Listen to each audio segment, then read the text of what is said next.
Welcome back to the competitive will. और अब ज़्यादा टाइम नहीं बचा है आपके एग्ज़ाम के लिए।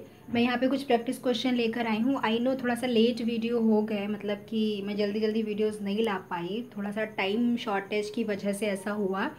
बट कोई नहीं, यहाँ पे कुछ क्वेश्चंस हैं, चलिए आज हम उनकी प्रैक्टिस कर लेते हैं जो राग से रिलेटेड हैं। ठीक है, तो हमारा जो इस आज की वीडियो में जो फर्स्ट क्वेश्चन है दैट इज यमन, हमीर, केदार, छाया नट, हिंडोल तथा गौड़ सारंग ये किस थाट के राग हैं?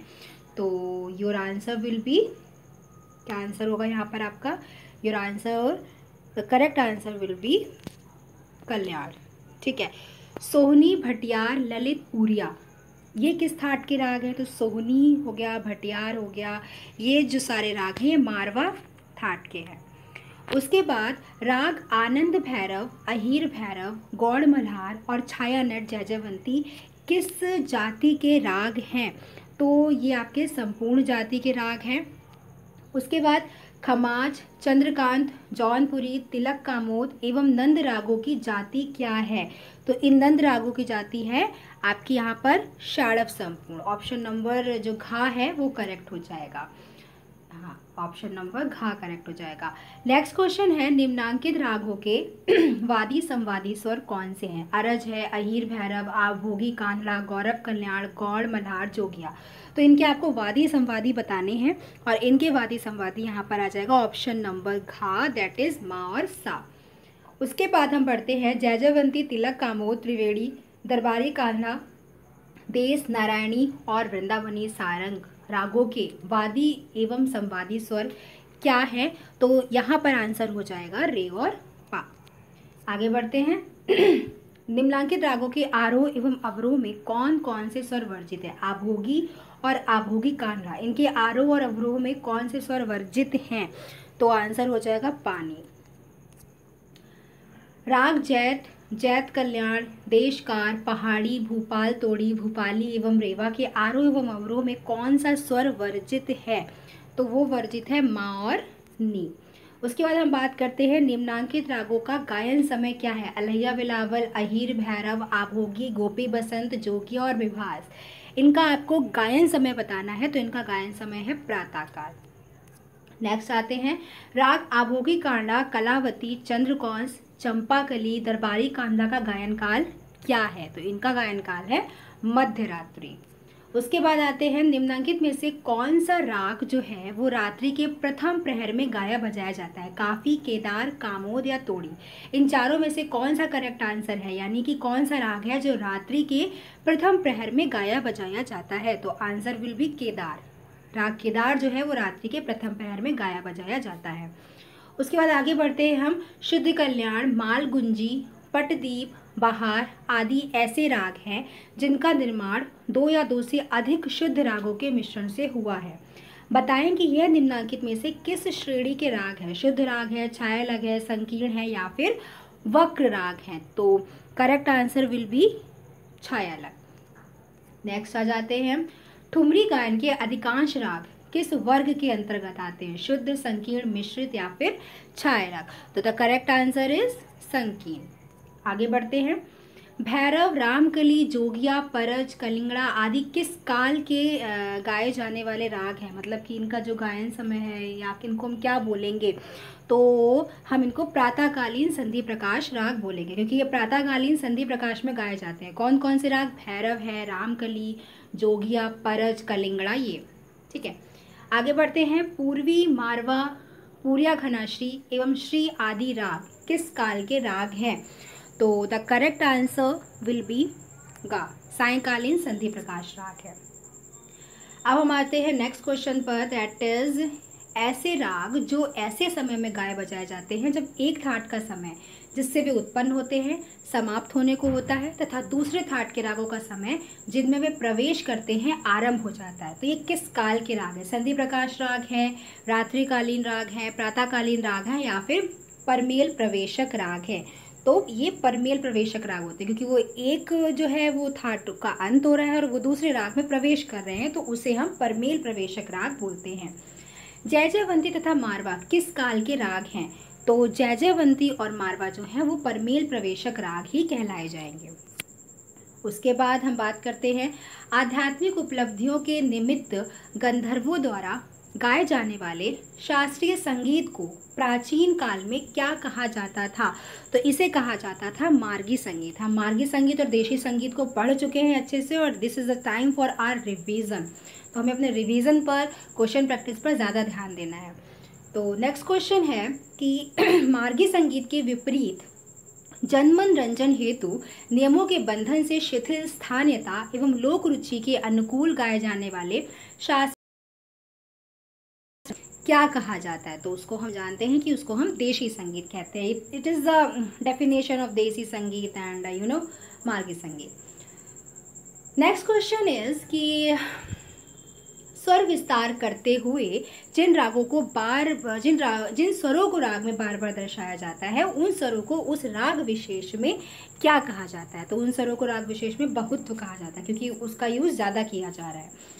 उसके बाद राग यमन के स्वर विस्तार में जब हम पा मा गा, मा पा धा मा पा मा गा इस स्वर का प्रयोग करते हैं, तो इस स्वर विस्तार में बहुत्व स्वर क्या है ये आपको बताना है। तो ये हो जाएगा हमारा मा।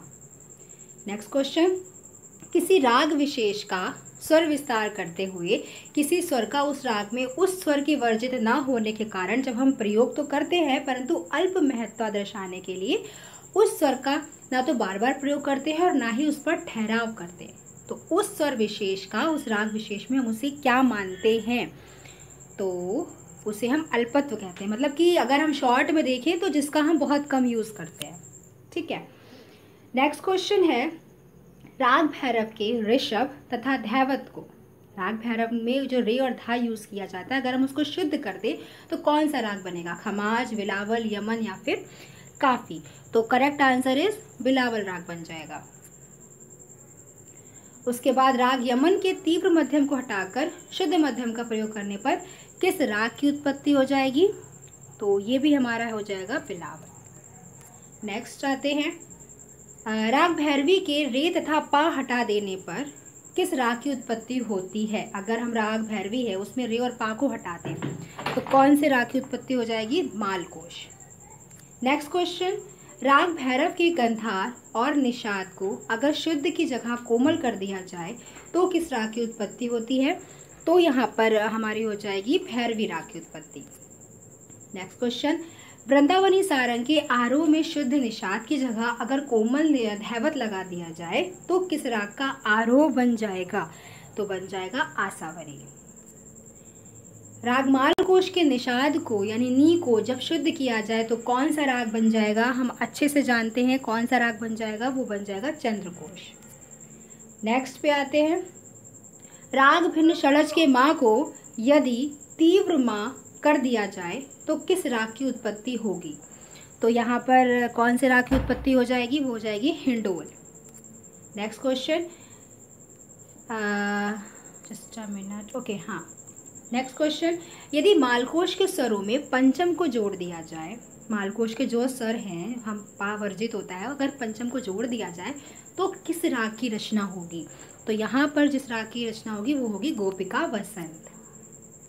नेक्स्ट क्वेश्चन, राग देश से मिलता जुलता राग कौन सा है? आसावरी, जौनपुरी, तिलक कामोद या फिर खमाज। तो यहाँ पर करेक्ट आंसर क्या हो जाएगा? तिलक कामोद। नेक्स्ट बढ़ते हैं, राग बागेश्वरी से मिलता जुलता राग कौन सा है? तो राग बागेश्वरी से मिलता जुलता राग है भीम पलासी। नेक्स्ट क्वेश्चन, राग मियाँ मल्हार के निकटस्थ राग कौन सा है? वो है बहार। राग पूरिया के संप्रकृति राग कौन सा है? तो राग पूरिया के जो संप्रकृति राग है वो है मारवा और सोहनी। दरबारी कांढा के संप्रकृतिक राग कौन सा है? तो दरबारी कांढा के संप्रकृतिक राग है अलाना। किसी ऐसे आश्रय राग को बताइए जो रात्रि के प्रथम प्रहर में गाया जाता हो तथा उसमें तीव्र मध्यम का प्रयोग किया जाता हो, तो उसे क्या कहेंगे हम? उसे हम बोलेंगे कल्याण। ये जो स्वर समुदाय दिया गया है नीसा मा, मापा गामा, गारे सा, ये किस राग का है? तो ये है हमारा भीम पलासी।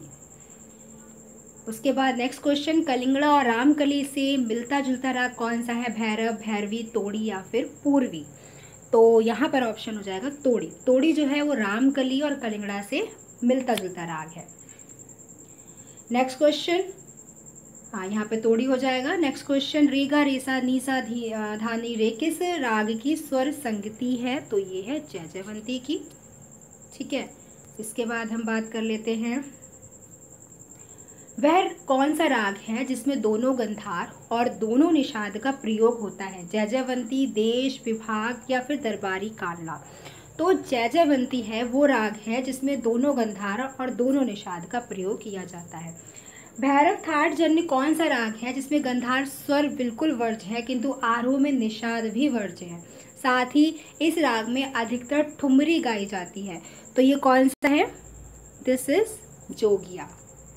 नेक्स्ट आते हैं, वह कौन सा राग है जिसमें 12 स्वरों का प्रयोग किया जाता है? तो वो है पीलू राग। पीलू में 12 के 12 स्वरों का प्रयोग किया जाता है। निम्नांकित रागों में उस राग को चुनिए जिसके आरोह तथा अवरोह में समानता होती है। तो वो है अहीर भैरव। उसके बाद हम आगे बढ़ते हैं, निम्नांकित रागों में किस राग के आरोह तथा अवरोह भिन्न हैं? तो इसका ऑप्शन हो जाएगा हमारा मारू बिहाग। फिर निम्नांकित में से किस राग के आरोह एवं अवरोह का चलन वक्र रूप में है? तो वक्र रूप में कौन सा है? राग पीलू। लता मंगेशकर के सर्वाधिक प्रिय 10 गीतों में एक ऐसा गीत है जिसकी स्वर रचना मुख्यतः राग भीम पलासी को आधार बनाकर की गई है।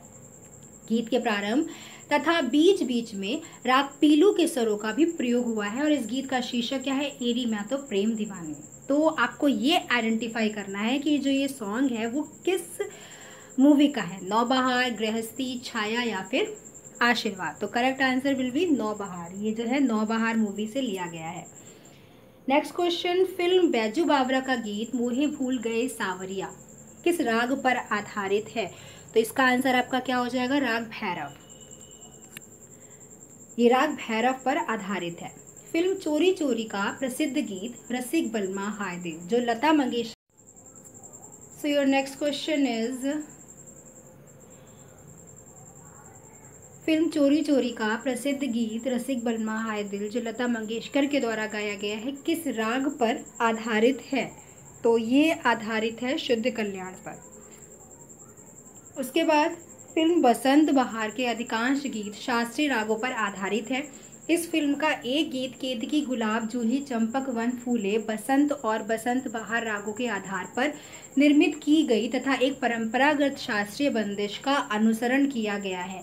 इस गीत को मन्ना डे के साथ किस प्रसिद्ध शास्त्रीय गायक ने गाया है? ये आपको बताना है। तो इसका आंसर हो जाएगा पंडित भीमसेन जोशी। उसके बाद फिल्म कोहिनूर का प्रसिद्ध गीत है मधुबन में राधिका और राग हमीर की शुद्ध शास्त्रीय रचना है ये।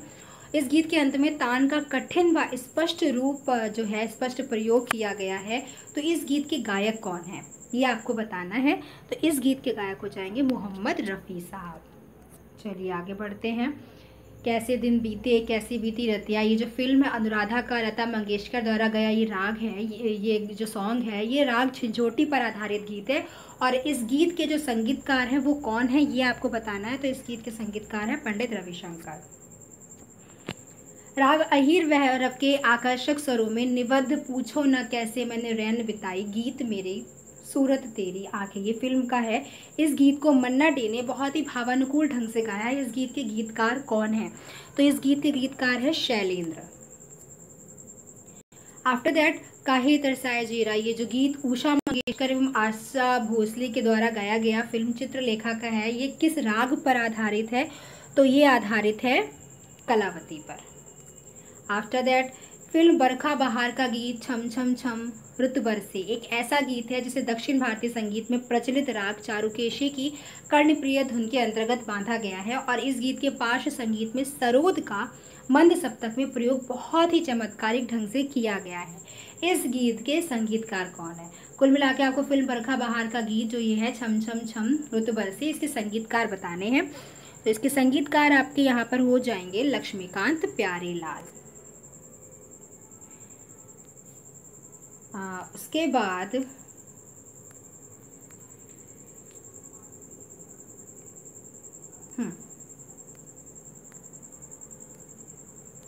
यहाँ पे आपका नेक्स्ट क्वेश्चन है कि राजस्थानी लोकगीतों के अंतर्गत राग मांड के स्वर अधिकतर सुनाई पड़ते हैं। यह राग फिल्म पाकीज़ा के गीत ठाड़े रहियो पर निबद्ध किया गया है। गीत मजरू के हैं तथा लता मंगेशकर ने अपने सुरीली एवं चमत्कारी आवाज़ में गाया है। तो इस गीत के बीच में नृत्य के लिए अवकाश निकालकर 3 ताल के दुगुन लय में संगीतकार ने एक नया प्रयोग किया है। आपको उन संगीतकार का नेम बताना है। तो उन संगीतकार का नेम है गुलाम मोहम्मद। नेक्स्ट क्वेश्चन, 16 मात्राओं का वह ताल जिसका प्रयोग मधुबन में राधिका नाचे रे, झलक झलक पायल बाजे, दिया ना बुझे रे, इन सॉन्ग्स में किया गया है। तो वो प्रसिद्ध ताल आपको बतानी है। तो वो प्रसिद्ध ताल जो है वो यहाँ पर है 3 ताल। उसके बाद 3 ताल के समान ही कौन सा ताल है जिसके ठेके में एक विशेष लचक है तथा जिसका प्रयोग पूछो ना कैसे मैंने रैन बिताई, छनक छनक तोरी। हाँ, ये भी इसमें जो है कभी कभी बीच में 3 ताल के ठेके का भी भ्रम इन गीतों में हो जाता है। तो ये है आपका अद्धा ताल। उसके बाद निम्नांकित गीतों में किस ताल का प्रयोग किया गया है?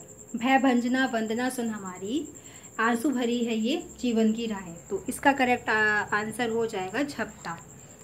उसके बाद केतकी गुलाब जूही चंपक वन फूले, पवन दीवानी ना माने, गीतों में किस ताल का प्रयोग किया गया है? तो इसमें किया गया है आपका 1 ताल का। आफ्टर दैट निम्नांकित गीतों में किस ताल का प्रयोग किया गया है? कल चमन था आज एक सहरा हुआ, ये जो है ये किस ताल का प्रयोग, आपको ताल बताना है इस सॉन्ग का। तो इस सॉन्ग का जो ताल है वो है दीपचंदी ताल। एक ऐसा ताल जिसका प्रयोग फिल्म के गीतों में कम हुआ है, सप्तसुरन 3 ग्राम नामक गीत तानसेन और संगीत सम्राट तानसेन फिल्मों में इसी ताल में निबद्ध था। इस ताल का वादन पखावज पर उपयुक्त जो है वो होता है, वह ताल आपको बताना है। तो यहाँ पर जो ताल है वो है 4 ताल।